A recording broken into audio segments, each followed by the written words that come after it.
I'm Brian Olson. I'm a receiving clerk at RiverSide Integrated Solutions. I chose to work at RiverSide because I was interested in electronics and I seen they were hiring and I applied and got the job.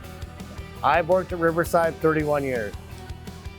All incoming product to RiverSide comes through my dock. I check it, verify the part numbers, receive it into the computer, and then I move it to receiving inspection. The most exciting part of my job is the variety. I love the variety here. Every day it's something different.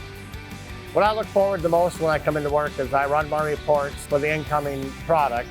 It kind of gives me a feel, okay, what kind of day is it going to be? Is it going to be a real heavy day? Is it going to be a real light day? Now, if I don't have any receiving to do, people will come and ask, hey, can you help me with this? And so I'm pretty much everywhere in the plant. Over the last 31 years, I've literally worked in every department on the floor. Like I said, it's always something different. And RiverSide provided all the training for all those needs. For somebody that's applying for a job here, I would tell them to be patient. You're gonna get a lot of stuff thrown at you. When I first started, I was scared. I didn't know what a capacitor was, a resistor was. They will train you, and they'll be patient with you.